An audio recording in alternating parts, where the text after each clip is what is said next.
People can get here soon, but we don't want to keep you too late, and we want lots of questions to get answered. So on behalf of the League of Women Voters and Centro Hispano and the National Council of Panhellenic of East Tennessee Valley and others that are here tonight, I hope of our partners, we welcome you. And I want to give an opportunity for the president of the News Sentinel of Knoxville to make a couple of comments for you before we get started, for giving us such a wonderful space to meet in now. Thank you. Mr. Roseman. Thank you. I'm actually pretty loud, so we should be fine. I actually just wanted to thank all of you for coming. Right now, there's never been a more important time to really come out and learn, and so we appreciate all the candidates, and we appreciate you guys being here. So at the end of the day, just, listen, ask questions, please get involved, because like I said, this is a very important time to do that. Also, I would be remiss and get fussed at if I didn't say, if you're not a subscriber, obviously we'd love for you to consider that at some point. But once again, just thank you so much for coming. Thank you for your involvement in the community, and we hope you have a wonderful evening. Thank you, Mr. Roseman. Yeah. I want to turn things over now to our moderator for the evening, who's Blake Stevens from WATE, and he will take it from here and tell you about the rules that we use to keep things in very nonpartisan perspective. Blake. Thank you so much. I will not ask for subscriptions, but I will take donations. Can y'all hear me? I don't even... Yep, it's working. I hear me. All right. Well, hey, everybody, I'm Blake Stevens. The crowds are getting smaller and smaller. That must mean we are getting closer to Election Day. In 26 days, we're 26 days away, and we are 6 days away from early voting. So that's pretty exciting stuff. All right, well, welcome, everybody.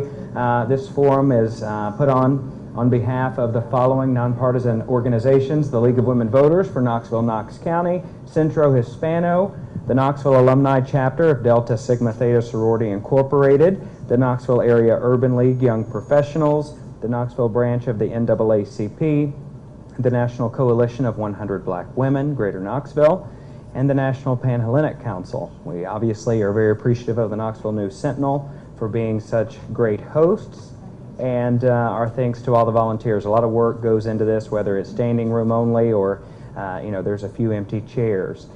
We have a few ground rules that I have to read. Sometimes this stuff happens, and we might regret not bringing it up. This is a nonpartisan atmosphere. The League of Women Voters board members have decided no candidate or audience member should display campaign materials. That's pins, that's hats, t-shirts, etc. After the forum ends, you can wear whatever you want, whatever is legally allowed. Members of the audience, submit your questions. We've already got some, so great job. We've got 4. That's pretty good. We haven't even gotten started good. So, but there are people walking around with index cards and pencils for you. Just raise your hand. Please do not respond to any response from the candidates in any manner. Don't applause, boo, or cheer. And then candidates, you will all have 60 seconds for your opening remarks and your closing remarks, and you'll have a minute and a half to respond to questions. I'm going to pick the first seat to go first at random, but I promise you will all have a chance to answer questions first, and you will all have a chance to respond last. None of the candidates have gotten any of these questions in advance. Instead, the questions are coming from you in real time, so you guys can, fact check me on that. They're all different handwritings here.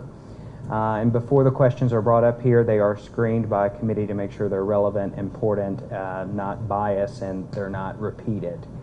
So candidates, you'll all have an opportunity to respond. Please don't call out your opponent, or I have to give them 30 extra seconds. And then after the forum, that's when candidates can share whatever they want to share. Hats, pins. If any of you have a phone case, I would like one of those. All right. So you do not. Oh, tough luck. All right. Well, we are going to start tonight with opening remarks from our candidates for at-large seat C, and we will start with Miss Midas, Amy Midas.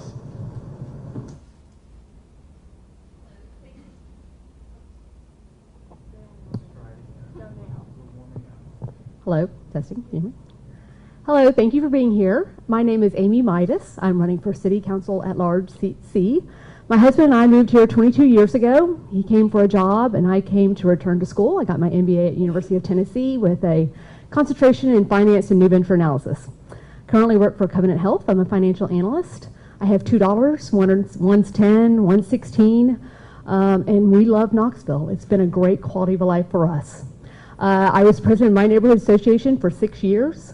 I've been involved in many different community-wide organizations and city advisory boards, and I know the importance of having an actively engaged city council representative that will work for you to identify solutions to your problems, create compromise, and when tough decisions need to be made, will have the knowledge to educate themselves on all sides of the issue and make the best decision for the city and its residents. That's what I want to give you for city council. Thank you. All right, and our other candidate for at-large seat C is Amelia Parker.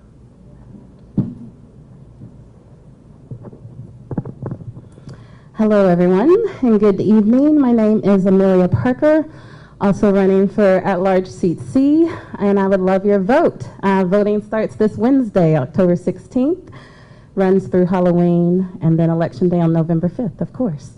I grew up here in Knoxville, grew up in South Knoxville, graduated from South Doyle, went on to the University of Tennessee, where I received my bachelor's in comparative studies of race and ethnicity. And then I went on to law school at American University in Washington, D.C., where I earned 2 law degrees. I wanted to bring the education I received and the experience back home.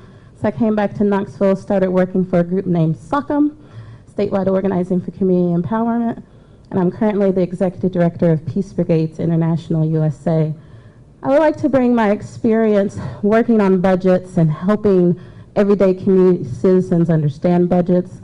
I'd like to bring my experience working on issues of equity to Knoxville and hope that you'll vote for me in November. Thank you. Thank you, Ms. Parker. And those who don't remember, seat C was the race that at one time took up the entire table. Do you all remember? All right, now let's move on to seat A. Ms. Lynn Fugit. District down there? Say that again. Just giving our guys down there? All right, we're going to do at large. Okay. Oh, random. Charles and I are just glad we didn't go first this time. I'm Lynn Fugit, and I'm running for at-large seat A.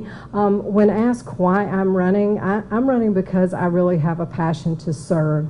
I've lived in Knoxville for over 30 years, raised a family here, and have been involved in my community since the day I got here.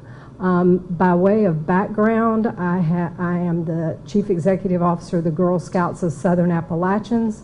I've also been on the Knox County Board of Education, where we managed a school board budget that is larger than the city's budget. So I have a lot of experience dealing with budgets, making tough financial decisions. I love my community, and I really just want to serve, and I would be honored if you would elect me on November 5th. All right, Ms. Fugit, thank you. And now on to our other candidate for at-large seat A, Charles Lomax. Good evening, everyone, and thank you all for being here this evening. Thank you to all of the organizations that have come together to put this on. I am grateful for the opportunity to stand before you yet again to share a little bit about myself and why I feel that I am the best candidate for this office. Born and raised here in the city of Knoxville, this is my community, this is my home, and I want the best for each and every Knoxvillian.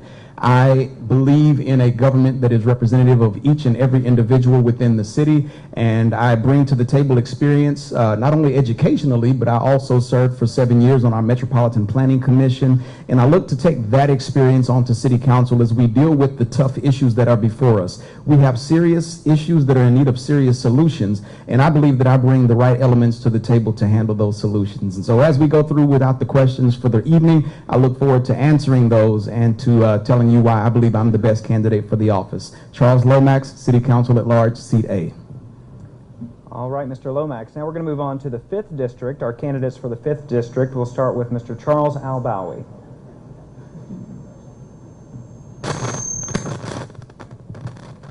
Give me a second to make sure there's no feedback.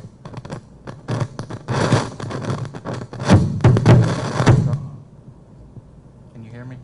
Everyone awake? No. Can you hear me now? I'm going to do my best not to mess up. No.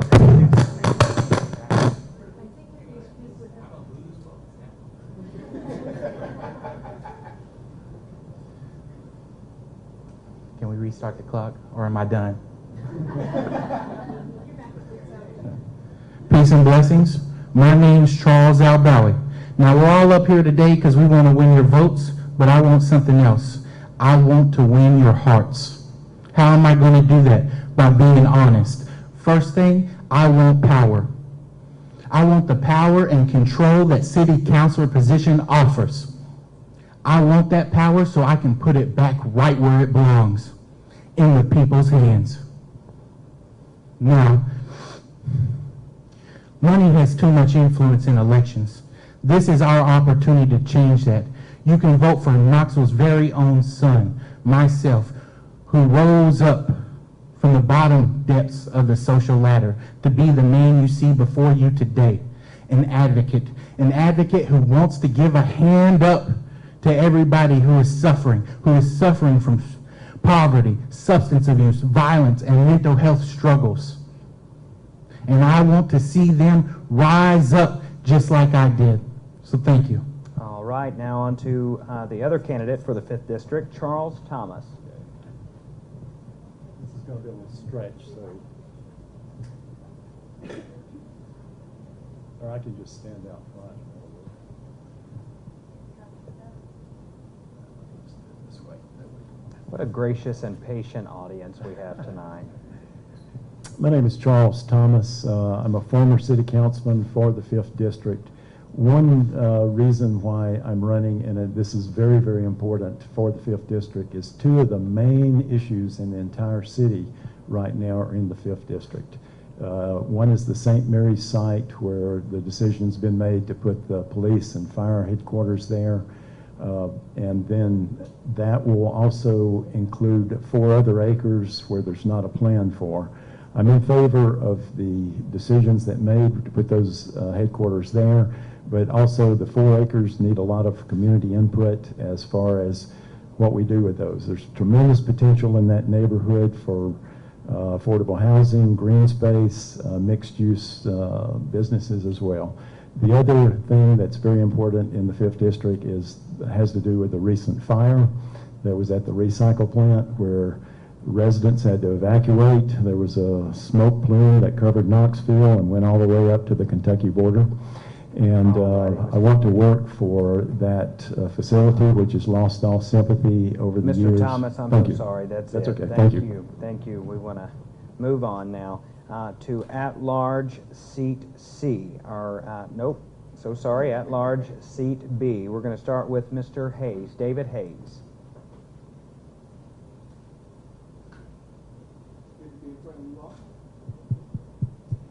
I think you're on now. Yeah. Okay. Testing, testing. You getting there? Testing, testing, testing, testing.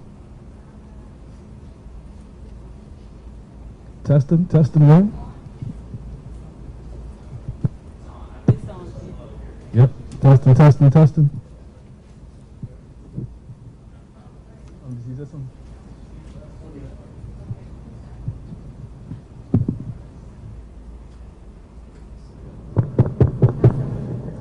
All right, we in here. Cool. So glad to be here today. My name is David Hayes. I'm running for Knoxville City Council at large, seat B, and I'm running to build a Knoxville for all, a Knoxville that works for all of our residents. So I'm a proud Knoxvillian, I'm a proud Tennessean, and a proud Appalachian. I'm a proud activist. I'm a proud parent of a beautiful toddler, and I'm proud to have dedicated my life so that people can have justice, equity, and self-determination, right?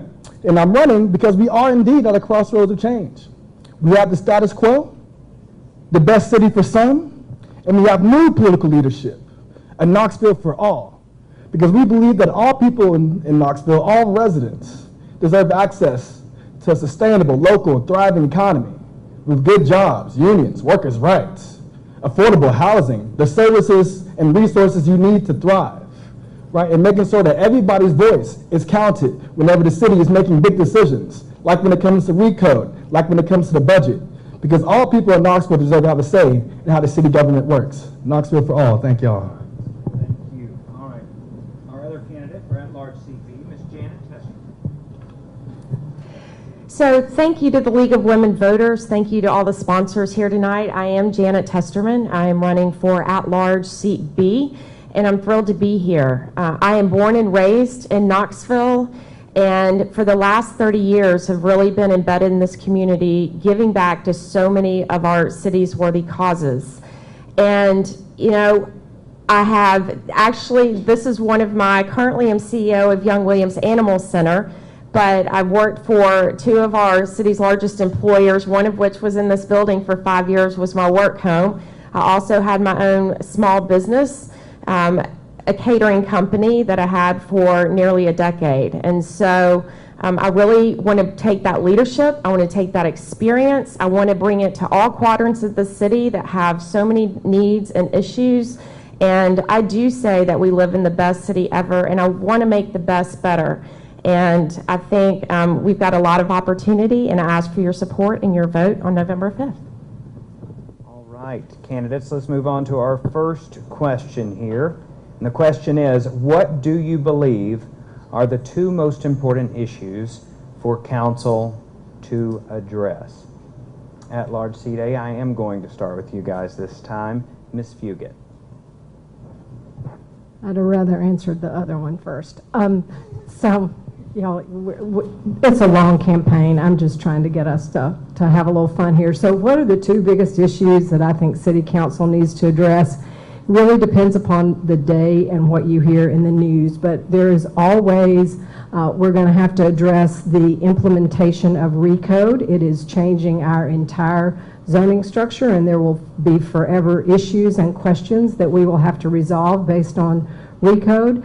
And then the other thing that we really have to work on is economic development, because if you want affordable housing and you want to provide all the social services that we know we want to do in the city, then we have to increase our taxes. The money has to come from somewhere, and I know we would all prefer for tax increases to come from increased sales tax revenue, not increased property taxes, and that comes by having a thriving business economy that can pay more taxes for us. So those are the two issues that I think are probably the most important for us.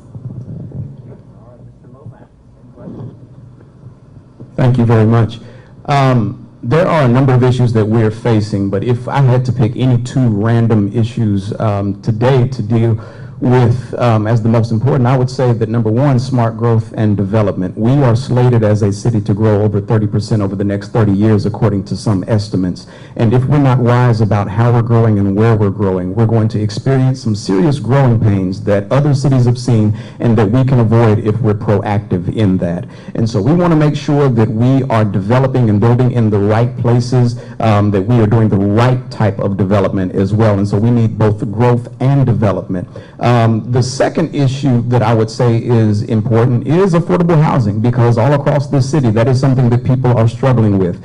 If you're paying 25 to 30% of your income toward housing, that is deemed affordable. But we have people in our city, in Knoxville, that are paying upwards to 50% of their income on housing, and that's just not sustainable. And so we need to make sure that we are offering options within our community, within our neighborhoods, that are affordable for people to live. I don't think that people should have to struggle to determine whether or not they're going to pay their bills for their mortgage, or whether or not they're going to be able to get their prescriptions or their food or gas for their car or their utilities. And so these are the issues that we're facing, and these are the two that I feel are most important. All right, going to pose that same question to our candidates for at-large seat B. We're going to start with Janet Testerman. Can you hear me? Can you hear me? So there is a lot of new leadership. We've got a new county mayor. We've got a new city, going to have a new city mayor. We have a new head of KUB, TVA, UT chancellor, going to have a new UT president. There's a lot of visions going on. And also, having worked with two of our city's largest employers, there are a lot of businesses that are either divesting in this community or transitioning out of this community. And we have got to stay ahead of the 8 ball, because again, it's about increasing the tax base, so A, we don't absorb it, but that we have the funding to address the much needed social services that we need, from homelessness to opioid crisis to affordable housing. So we've got to do that, and part of that is also job creation. We've got to provide opportunities for everyone throughout our community. We haven't had a new company come in downtown Knoxville in 20 years. We haven't had a new building in downtown Knoxville in 26 years. So I feel like we've got to leverage our city for opportunity as well. And also, I think, supporting entrepreneurs. I was a small business owner, and there are a lot of people out there. I was just at Park City yesterday morning in Magnolia and Burlington area, and so exciting. And she shared the blood, sweat, and tears of her opening that. And it's not about just getting it open, it's about making it sustainable and creating opportunity and making dreams come true for people in this community, both for jobs and new business. All right, thank you. David Hayes, same question for you. Two things I'll highlight right now is poverty and the budget. So when we look at poverty in Knoxville and we look at inequality in Knoxville, we see that Knoxville is not the best city for everybody, right? When you look at inequality, you see that we're ranked third in rising inequality behind New York City and San Francisco, right? Over a quarter of our citizens, of our residents, are living in poverty. 42% of black people are living in poverty, right? So to have an attitude that we must wait to be able to fund the social services, to be able to fund the resources, to be able to fund affordable housing, they have the attitude that we must wait for more inequitable economic development to make that happen is not working. We need to take action against poverty now, and also we need to be including people in the budget process because we need to reprioritize our budget, right? We should have a budget that reflects human rights and democracy. We should have a budget that sees poverty as an issue and tackles it head on. We should have a budget that sees safety as an issue and tackles it head on, right? So so what I'm saying is to reprioritize that budget, we need people's voices, right? I don't have all the answers, but if we get together, if our communities get together and think about how we can create our solutions, we can create those solutions. We can create the answers. I'm proud to see so many nonprofits and so many community organizations picking up the slack of government, but so it's time that government actually put on its bootstraps, right, and put its money where its mouth is, raise the tax base by increasing the wages and increasing the wealth of a working class, and actually address poverty and inequality. Thank you. Thank you. We're going to pose the question to our candidates for at-large seat C. We're going to start with Miss Amelia Parker. Same question, yes, and just in case anybody just walked in, the question is, what do you believe are the two most important issues for council to address? Ms. Parker. Well, I have to echo the issue that David just brought up, poverty, because as David mentioned, we do have 42% poverty rate in our black community in Knoxville, around 27% citywide. But unfortunately, it's not an issue that's talked about quite often, and it's not an issue that I see the plans in our city prioritizing as an issue that needs to be resolved. So I would lift that up. And then the second issue would be community-driven economic and community development. We see a lot of development happening around Knoxville currently, but there's been a lot of criticism that I agree with in how public processes have been carried out when discussing whether to rezone an area or whether to, make any changes to an area. In order for us to have safe and healthy communities, it begins with community members and residents in Knoxville feeling ownership over the city, feeling pride, and feeling like their time is well spent when they show up at public events, at city council meetings, when they put in their work to do the research and offer alternative solutions. So we should honor the work that our community is doing and work to build healthy communities by improving our public processes. Thank you. All right, Amy Midas, the most important issues. Well, I think both of these go hand in hand. I think we have a need for a growing demand for social services in our city. I see that with the increased level of poverty in our area. I see it with affordable housing demands, health care, and inequality that we have in our community. But how do we address that? Right now, our budget is tight. I don't see a lot of growth in the future. In fact, I see a $6 million decrease with the Hall income tax happening by 2022. So how do we make certain that we create economic development that ends up growing our tax base so that we can provide for these growing needs of social services that are in our community? All right, thank you. And now move on to our candidates for District 5 with the same question. We're going to start with Mr. Thomas.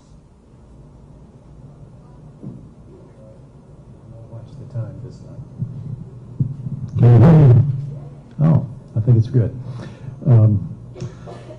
As I mentioned, I'll be representing the 5th district as elected, and so primarily I first have to prioritize the issues in the 5th. And I'd mentioned before the major issues of what will happen at the St. Mary's site, and then the fire at the recycling place off of Morelia. Both of those, although they're in the 5th district, they have huge implications for the entire city, especially the relocation of the police department and the fire department. Two things citywide, which I will also be responsible for, is increasing the tax base. And I think the way we do that is we take blighted property, wherever it is in the city, whether it's downtown or in the neighborhoods, and we try to get that back on the tax roll. That's a win-win for everybody. We can increase housing, we can increase business.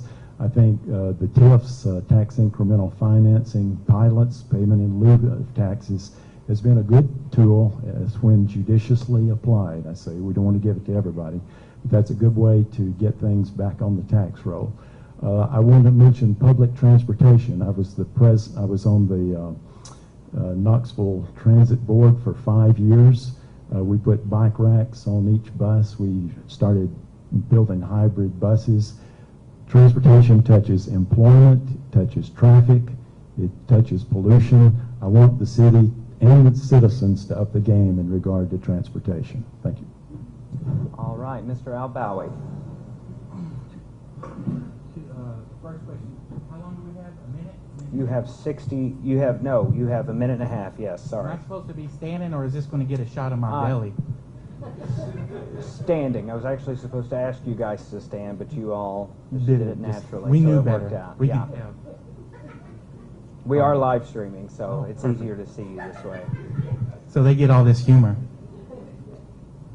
I should be applying for a stand-up comedian position, not city councilor. So 2 issues. Well, first, the issues of poverty, substance abuse, violence, and mental health, they don't stop at any political boundary. They don't stop in the city. They spread through the county, the region, the state, and the country. That's the first problem. So the first thing you see, not a lot of people turned out. Look at the vote tallies last time. I think less than 20,000 people out of over 90,000 registered voters. That's a problem. Huge problem. First way to correct that is education. We need to educate the children, get them informed and involved in understanding of the political process and the importance of it, particularly local elections, which is often underestimated, the impact it can have.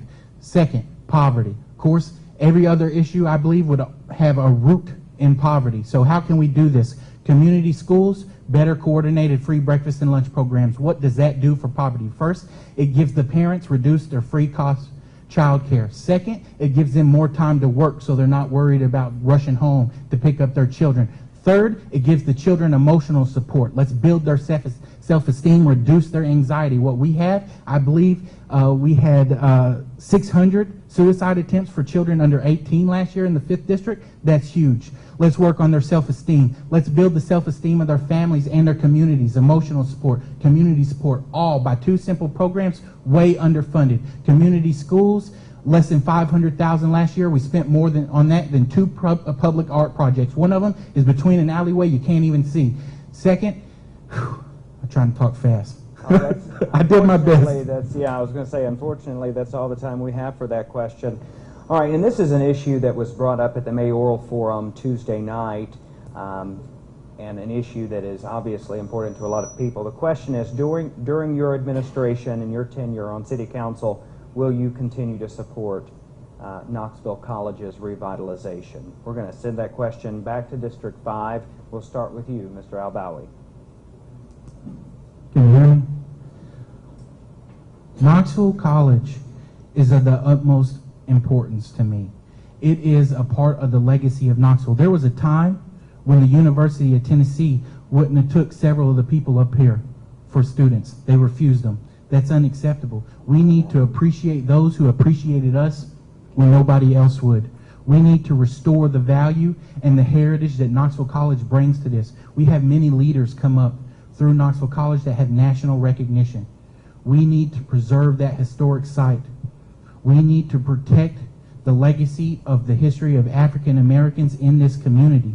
The sit-ins in the 1950s, I believe, started from Knoxville College. We need to protect it at all costs.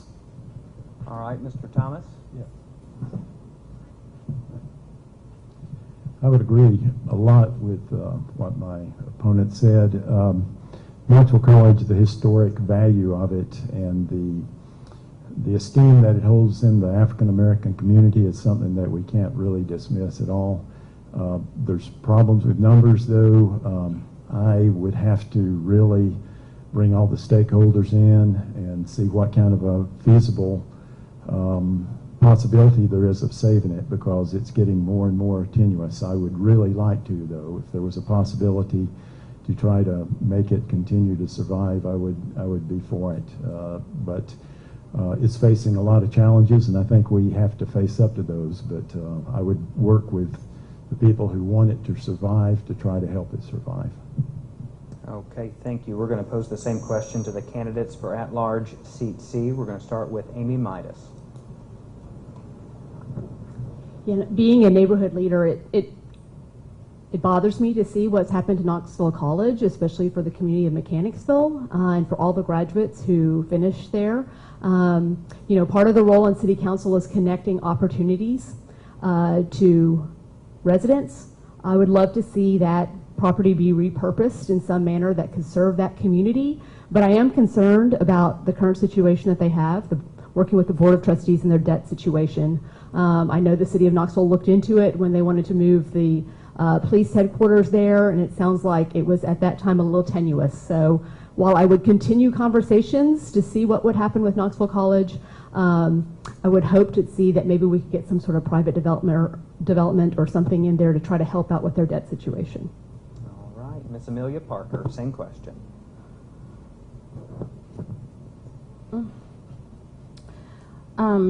Well, just quickly, I'm not aware of a proposal on the table for the city to support. So if there is a proposal behind the question, I'd love to know more about it. If we are not pursuing a proposal, then we're not really talking about supporting Knoxville College. We're just talking into the air. The city of Knoxville currently has a historic preservation fund. That preservation fund could long ago have been used to help restore the Knoxville College campus. As long as those buildings sit there becoming more and more dilapidated, the harder it becomes to help Knoxville College.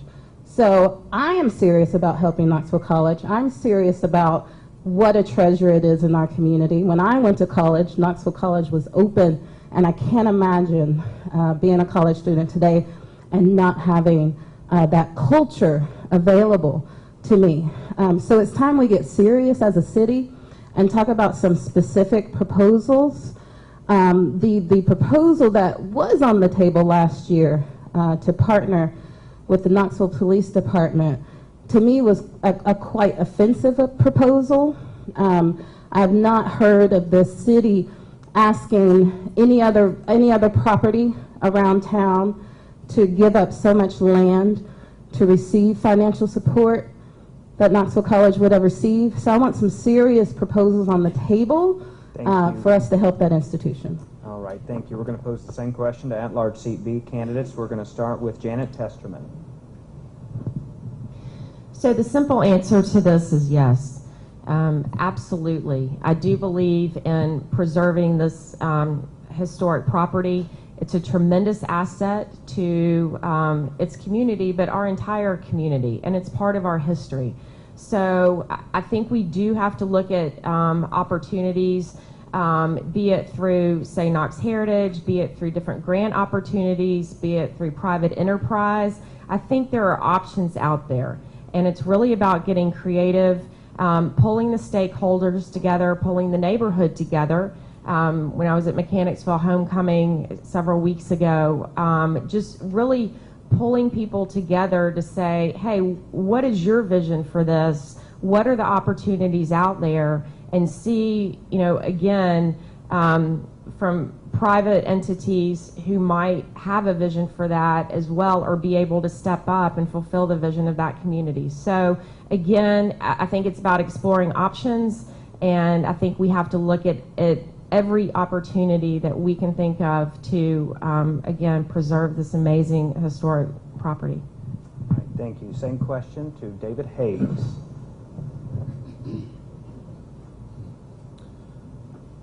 So Mechanicsville, we're right outside of Mechanicsville, if not within it right now at this very moment. I love Mechanicsville.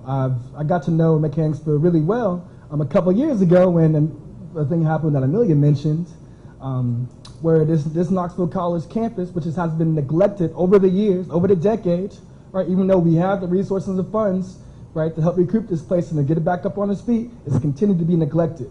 And I really spent a lot of time in Mechanicsville once there was a proposal, like Amelia said, to put the police station up there, right? It was put the police and fire station up there, and then that would be the only way that the city would put any investments. And when the community said, we don't like this idea, we don't like that we weren't involved in this process, we want to see this to be different, we want to see this actually benefit our community in different ways, the city just took away the offer and didn't offer to put any money back into it. They just left, right? So to me, we have an obligation. We have an obligation to make sure that we get Knoxville College up and running, using every single resources that we have available. It is unacceptable for year after year for Knoxville College to continue to be in a worsened state, to continue to be underdeveloped and disinvested. So we need to change that, and a lot of the politicians up here are going to say they want to do that, right? But how can you trust them, right? How can you trust them? I spent a good amount of my life and time in Mechanicsville, in Knoxville, fighting for issues like this, and I'm going to continue to do it because it's our obligation. All right, we're going to pose the same question to our candidates for at-large seat A. Chris Lomax. It's not Chris, is it? No. Charles Lomax. All right. Well, let's keep this on our toes. That happened last time too, but it's okay. Knoxville College is near and dear to my heart. During the late 1980s and early 1990s, my mother was an employee at Knoxville College working in the registrar's office. And the then president, Dr. John Turner, allowed her to bring me on campus during the summer months and allowed me to participate in a number of different programs that they had throughout the summer. And that was my first introduction to college life. That was my first introduction to me to say that I can go on and to do great things. And since then, Knoxville College has played a very important role in my life. When Knoxville College decided to make the decision to shut its doors, I was its last commencement speaker that they held at Rogers Memorial Baptist Church. And I believe that this is an institution that is extremely important to our city. I'm a proud graduate of an HBCU, Morehouse School of Religion, and I believe that we need to do everything we can to pour into this. And I'm not saying this just because I'm running for office, but I've personally been on the campus cleaning. I've personally given money to the restoration to the campus. And the current president, Dr. Keith Lindsay, who is a fraternity brother of mine, a dear friend, has done excellent work in getting the campus back up and running. And I believe that we as a city need to do everything that we can to make sure that this campus is successful for students across this city and for students across this country, especially with the rising cost of education and everybody not having the opportunity to go to college. And so we need to do every single thing we can to build this university up. My time is up. Thank you. Thank you, Charles. All right. Same question, Ms. Fugit. Thank you. So I agree with Janet. The short answer is yes. I think we should do everything we can do to continue to work to revitalize Knoxville College. As everyone has said up here, it is a true jewel in our city. It played a major role. Serve on the board of Knox Heritage. I love preserving old buildings. It keeps us honest and tells our history, and it would be a shame to lose Knoxville College. I agree that there's not an exact proposal here, but that doesn't mean that, like so many other things, the city can't be a convener of getting people together to talk about how we save things. The city may not be able to do it by itself, but the city should convene Knox Heritage, folks from the community, the college, alums, because HBCs are a wonderful thing. All girls schools, all boys schools, HBCs, they're all kind of going away, and there are people who really want that experience, and it's a valuable experience, and I would support us working to continue to revitalize Knoxville College. All right, thank you, candidates. Well, our next question from the audience is, do you believe in climate change? If so, what are your plans to address it as on the City Council?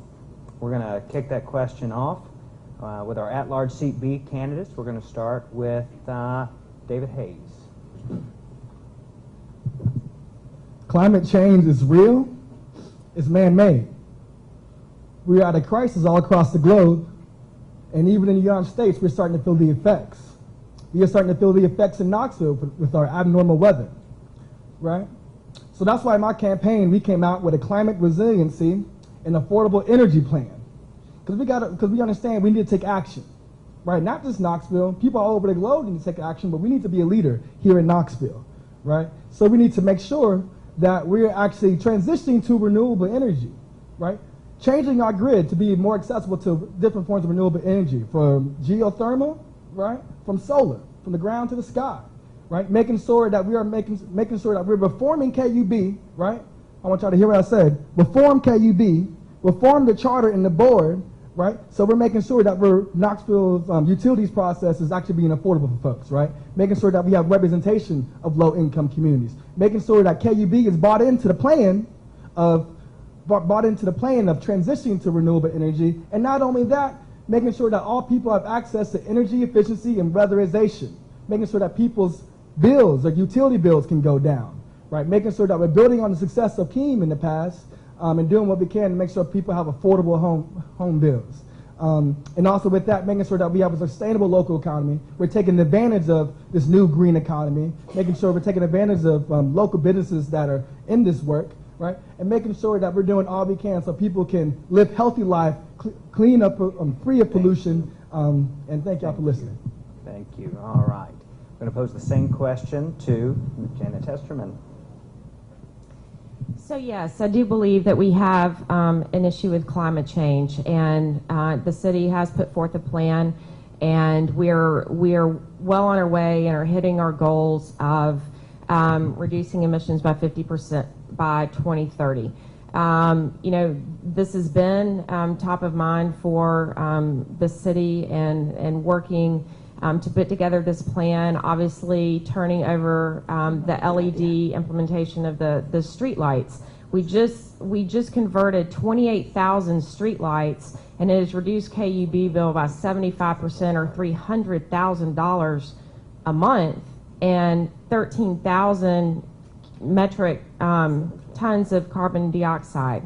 And so, you know, by doing things like that, it really starts to support this initiative, this community, to be healthier, to be renewable, to be sustaining. And so I think we've got to stay on this trajectory of, you know, creating and looking at different sources for energy, and again, looking at homes and weatherization, and looking at different issues that KUB has been involved in, is working in. So thank you.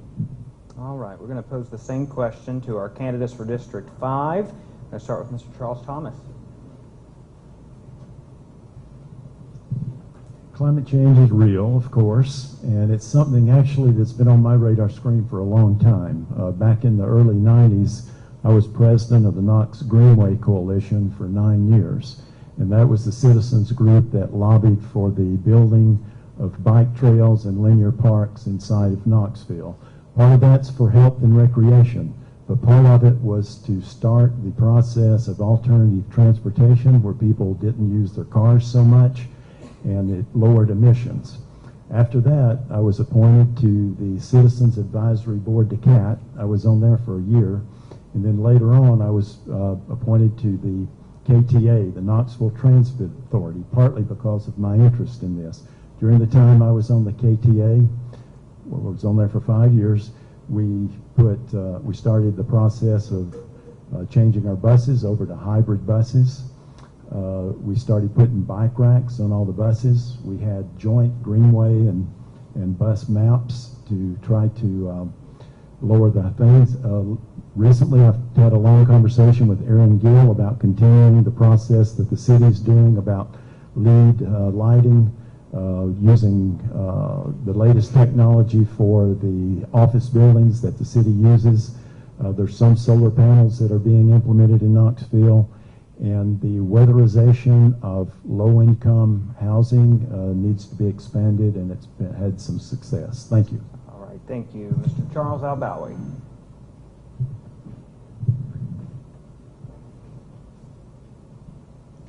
So, do I believe it's real? Yes. But for those of you who don't, just know energy efficiency saves money, and our natural environment brings in a lot of tourism, being the gateway to the Smokies and all. So the first thing I'd like to say about this is we need to source alternative sources of energy for our city buildings and our city vehicles. We need to protect all of our natural environments. We need to reduce energy use of city buildings. We need to improve energy efficiency. Most importantly, we got 500 miles of waterway that are too polluted to swim or fish out of in this region.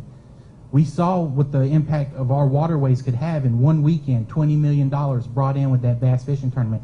Let's clean up the water. It just makes economic sense. And as far as public transportation use is concerned, I want to incentivize it. You know, we can have buses run all day and long, but if they're empty, what does it matter? It doesn't. So let's have free buses for college students and any other student for that matter, whatever your age. Let's have a frequent flyer program for people who use the bus to make sure when you use the bus, you get benefits for it. And let's work with the county and Sevier County, and let's have direct routes to Turkey Creek and Pigeon Forge. I mean, it just makes sense. Thank you. All right, thank you. We're going to pose the same question to our candidates for District A. Ms. Fugit? Thank you. So, yes, climate change is real. The climate is changing. And what City Council can do to work on climate change is continue to fund programs that help benefit, like getting the city county building, all the city buildings more energy efficient. Also working on giving the community development department more money to help increase weatherization programs for community members. We also can improve our public transit. We talked at the last forum here that there's a great benefit for job opportunities to increase public transport if we would go outside the city limits to take people to jobs where the jobs are. That will also reduce our carbon footprint if more people can take the bus to further employment.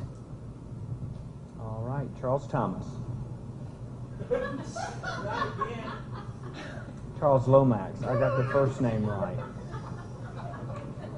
I'm not running for office. It's okay. We're going to get it right. We're going to get it right. Climate change is real, and I believe that there are a number of different things that we can do as a city to address it. First and foremost, I do want to commend Erin Gill in the work that she has done in leading the efforts. There's still yet more to be done, and I believe that, you know, our lights, as was previously mentioned, is a start, but we also have a fleet of vehicles within our city that we utilize both for transit as well as for emergency vehicles and the like. And as we begin to cycle these vehicles out, we need to look at cycling in vehicles that are going to be energy efficient. Our police vehicles continue to run even when the officers are not in them, just because that is a part of the protocol, and that is not helping. And so we need to look at energy efficient vehicles that are going to address that need. We need to look at planting more trees around our city. We need to look at making sure that we are placing the right individuals on the KUB board that are going to be able to lift voice. We need to empower organizations in our community that are doing the work, such as SEED, and helping to empower them in the weatherization of homes and the work that they're doing within our communities and with folk who are from lower income neighborhoods and communities. All of these are things that we need to be doing that are valuable, and I believe that if we do these things, that we can reduce the emissions that we have, and we need to continue to carry out the plan that the city has already implemented and even improve upon that as we go forward. All right, thank you, and thanks for the grace. All right, we're going to pose the same question to Amy Midas, District C. So I agree with a lot of the suggestions that happened here, along with the council members. It's a matter of what we on city council can do to affect climate change. I agree 100% that it's real. I've seen the effects of my family in Houston, Texas, with the issues that they've had with rain most recently. One thing I would like to see is that more pressure be put on TVA to just have more, to encourage more of their coal plants to be turned off the grid, to seek more renewable sources of energy. That can come from you as citizens, from us as city council, and also from businesses that are asking for a renewable source of energy when they come online or when they move to Knoxville. One of the things that wasn't touched on was transportation. I think that's probably one of our biggest advantages here in Knoxville if we're trying to affect climate change, is encouraging residents to seek out more alternative forms of transportation, more economical forms of transportation, and sustainable forms. Recode provides a lot of density along our corridors. I'm hoping in the future, by allowing more housing options along our corridors where there are alternative forms of transportation, that we're going to make substantial improvements in our carbon footprint here in the city. And I will, as your city council member, always make certain to keep that in my foremind when I'm making decisions for the future of Knoxville. Thank you. Thank you. Ms. Amelia Parker. Hi, yes, I also agree with the ideas that have been shared, and a lot of the focus has been on the goal of cutting our government emissions by 50% by 2030. Oh, and climate change is real. I think we're all on board with that, and that is exciting. The whole panel is so good. I want to use my few seconds to just address the community goals, because we've got to start talking about them now if we're going to reach them by 2050. So the City Council just passed a resolution that we cut community emissions by 80% by 2050. And that is going to take some serious changes in the way that we do things in our city. And so first is beginning the conversation. First, we got to talk about this commitment we've made and why we've made it so that we have the buy-in. And then we need to get everybody together to create that plan. We want to make sure that we are transitioning as a city in a way that doesn't overburden our residents, in a way that doesn't have a negative impact on our low-income community members. And in fact, a lot of the solutions that we pursue, we need to prioritize our low-income community members, because often those are the ones who are going to suffer the consequences of climate change first. So Thank you. Just want to start that conversation. All right, thank you. All right, on to our next question, and it's a big one. How should City Council address equitable development? And what is your position using tax incentives such as pilots or TIFs? All right, we're going to pose that question. We're going to go right back to the candidates for at-large seat C, and we'll ask Ms. Parker to stand back up.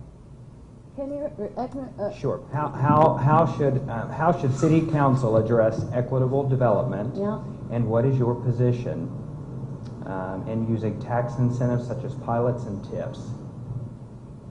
Okay.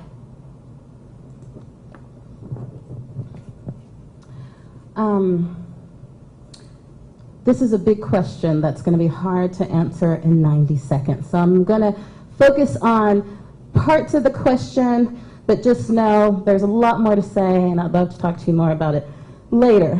But starting with my position on tax incentives, one thing I want to urge, and I want folks to start paying attention to, is where we use those tax incentives. Since 2017, downtown Knoxville has been a federally designated opportunity zone. One of the main investments that investors have been pursuing in opportunity zones around the country since they've been established, is just in the last year and a half, are hotels, because hotels will turn a quick profit. I'm quite concerned with how many TIFs we continue to provide to hotels in our downtown area.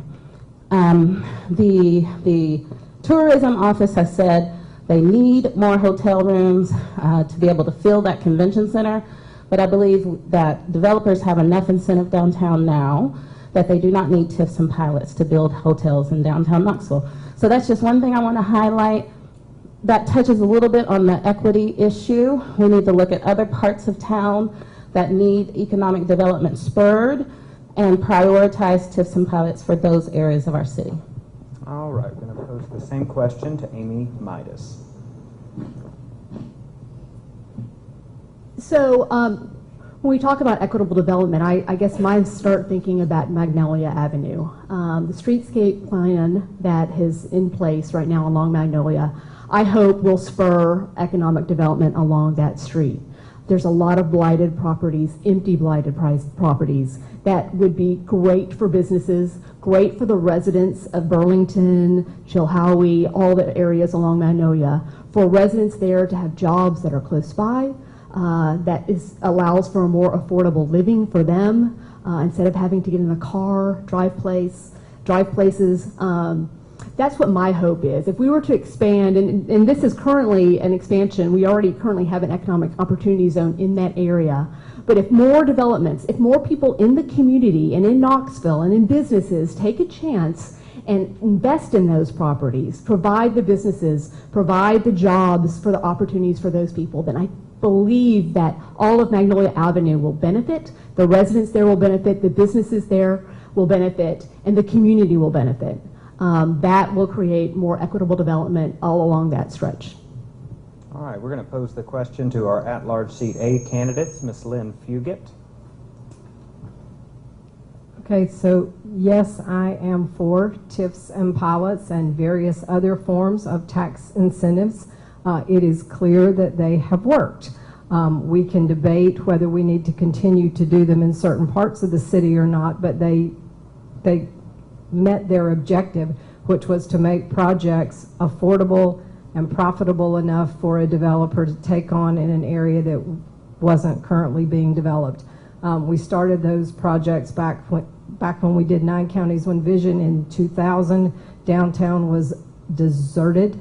And those TIFs and pilots have been judiciously used to spur development.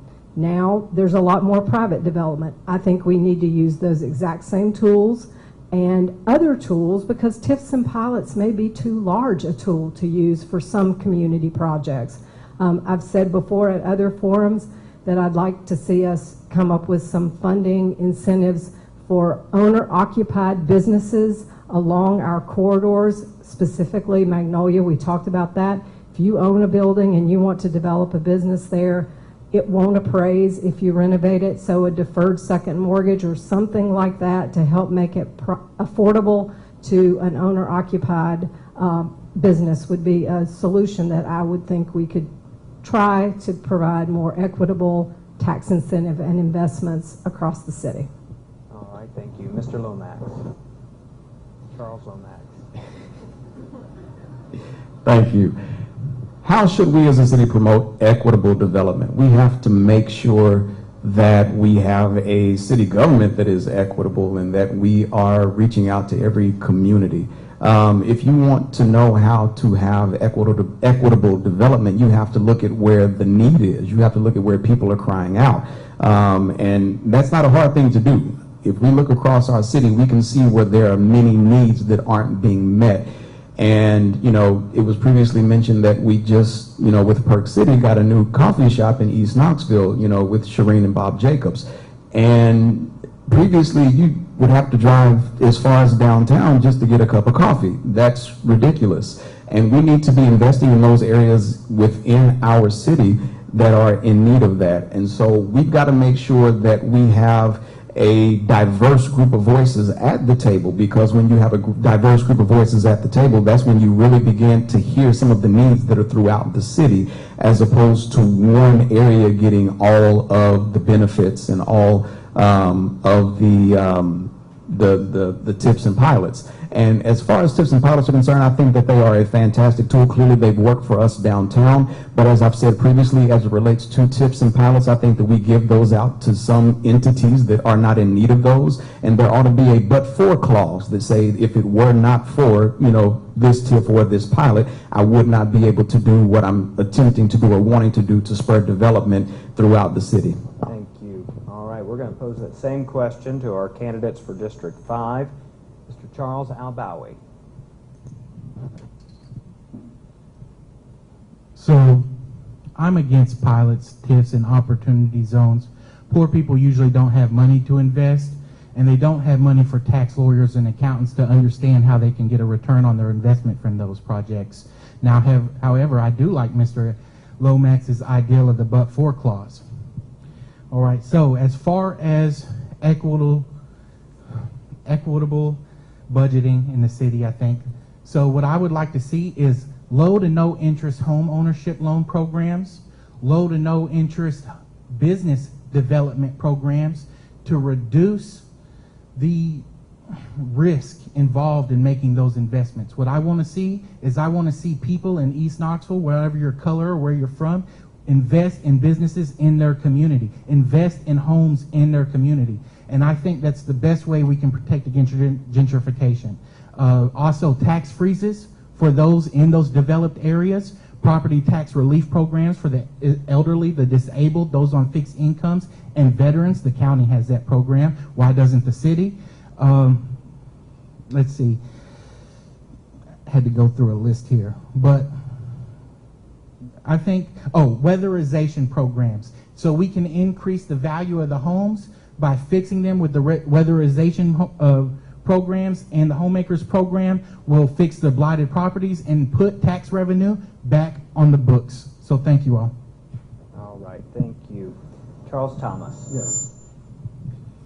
I touched on this issue in my answer to an earlier question, but I'll expand a bit this time.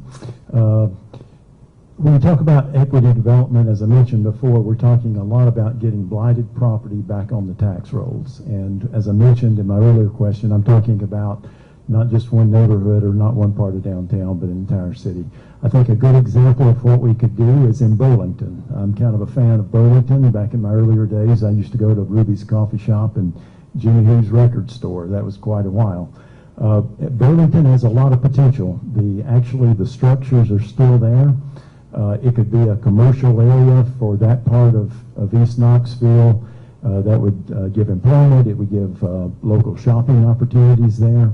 I've already been in discussions with the UT School of Architect, who's got some interest. The East Tennessee Design Center I've had some conversations with them. So Burlington is an example of an area that I think could be rejuvenated for the people.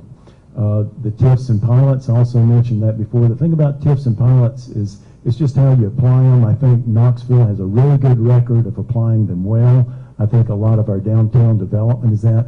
And the TIF and pilot, when applied correctly, is a win-win. It gives a starting business a chance to get some traction and get its finances in order, with the payback in taxes to the city manyfold of what we would have if that property remained vacant. Thank you. Thank you. All right. Our last seat here, at large seat B. We're going to start with David Hayes. So the current models of economic development in Knoxville are not equitable, right? So if we use the same tools the same way, how can we expect to have different results? So it's important that y'all vote for people who have new ideas, right? So here's some bold ideas for you.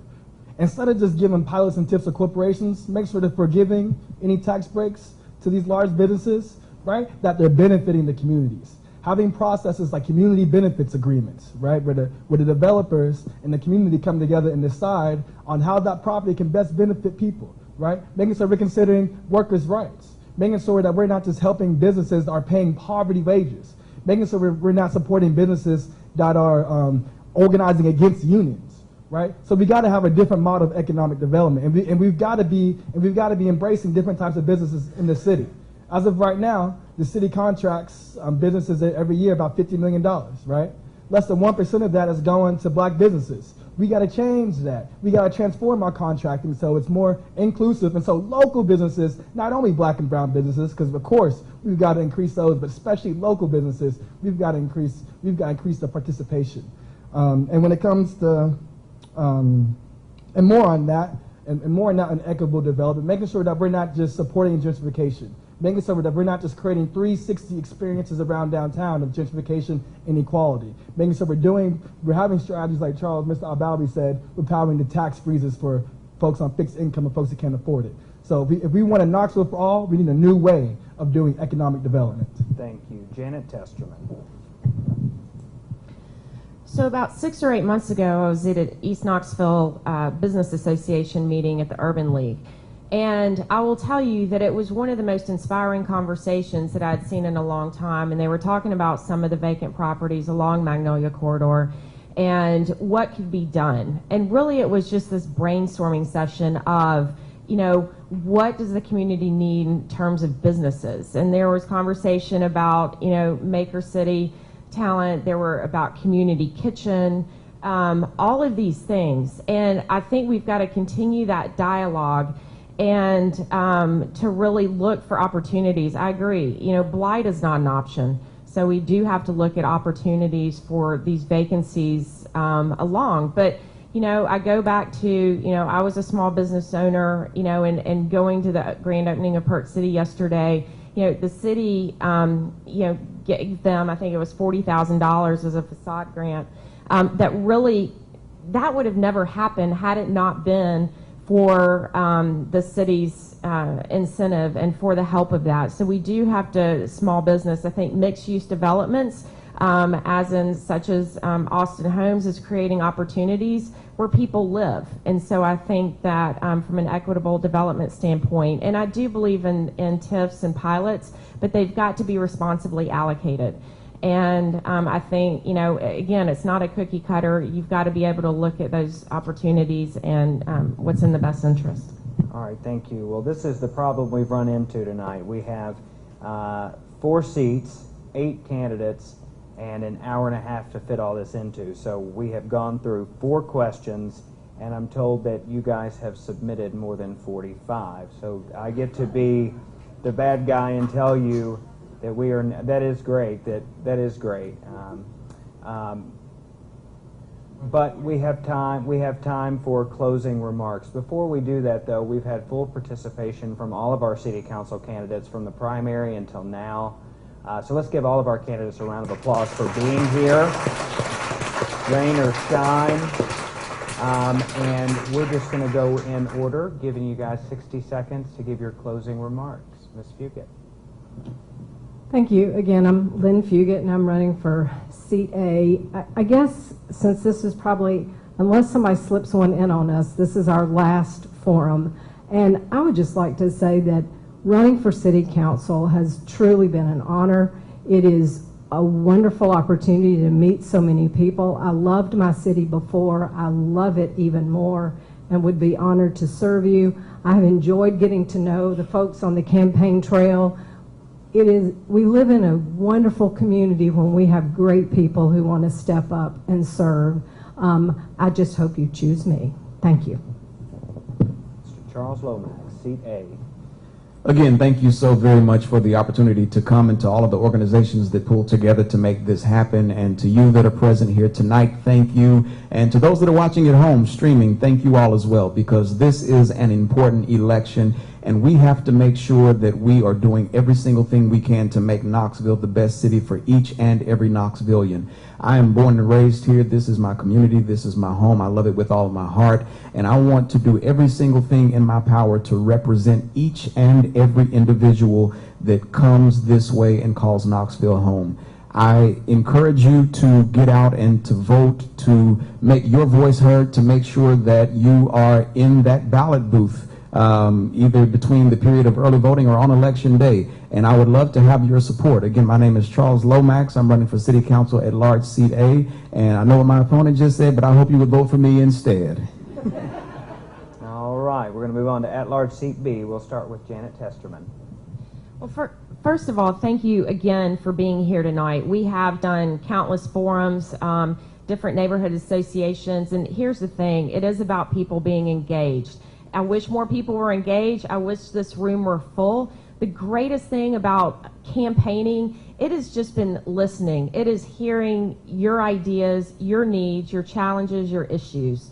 And I want to be a voice that represents you on council through really what you want to accomplish, the quality of life that you want for you and your family and the future of our city. And I love this city, but I want it to be representative of all of you, to fill the hopes and the dreams. I feel like giving back is a pillar of any community. And I've worked to be an ambassador of this community my entire life. And I really want to represent you. I'm Janet Testerman, running for City Council at-large seat B, and I ask for your vote. Thank you so much. All right, David Hayes, at-large seat B. Thank you all for coming out. I hope y'all can tell I'm very passionate about what we're talking about tonight. I would love to be at home with my little toddler, my little 2-year-old at home, but I'm not there. I've sacrificed a lot of time that I could be spending with my kid because I believe in Knoxville for all, and I believe that we need to make Knoxville a place where all people can thrive. And I've lived here long enough to know that not enough people are thriving in Knoxville, and it's not enough, or it's not appropriate to place the blame on people, right? Place the blame on people who don't come out and get involved. Place the blame on people who don't vote, right? People are going through lots of struggles. You know, not everybody has access to the affordable home. Not everybody has access to the mental health services they need. Not everybody has access to a good job and living wage. People are trying to survive out here, right? So we need people in city council who understand that we need to transform the way our city government works, put the capacity and resources where our mouths are, really get people engaged, and really making sure that we have a budget that's representative of our values, and making sure, again, that Knoxville is a place that works for all of its residents. Thank you all. And again, my name is David Hayes, running for Knoxville City Council at-large, seat B. All right, on to at-large seat C. We're going to go on to Amy Midas. So I want to thank the sponsors for tonight's event. Thank you for all for being here. Thank everyone at home who is watching live. I'm a first-time candidate. I turned 50 this year, and I decided to start doing things that make a difference in this world. And so I decided to run for council, and I'm so glad I did. It's been a wonderful experience. I appreciate all the candidates who've also ran, in addition to the other 3 candidates who ran for seat C. I'm just so fortunate to be here. I want to make certain that we have actively engaged representation going forward. I want to make certain that all parts of our community, whether you live in East, West, North, or South Knoxville, that you're represented, and that I create a one Knoxville that's where everyone is engaged, everyone can celebrate the unique differences of our area, and that everyone has a chance to survive and to prosper and to see all of the advantages of everyone else in their area. I would appreciate your support for City Council. My name is Amy Midas. I'm running for City Council at-large, seat C. Thank you so very much. Thank you. All right, Miss Amelia Parker, at-large seat C. Thank you. And thank you all for being here tonight. Thank you all, everyone at home who's watching, whether it's tonight or whether it's in a few days, as I like to do, you know, wait a few days and then catch up.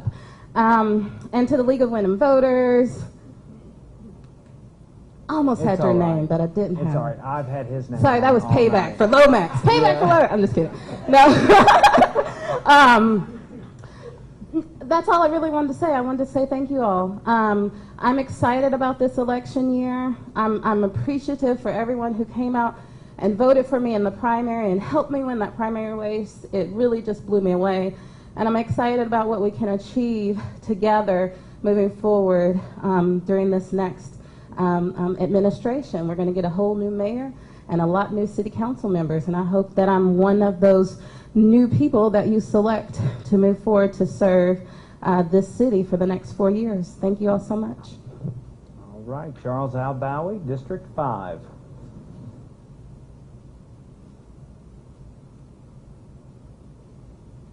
Well, thank you all. Thank you all for your support throughout this process. It's very difficult. It's emotionally draining. It's frustrating.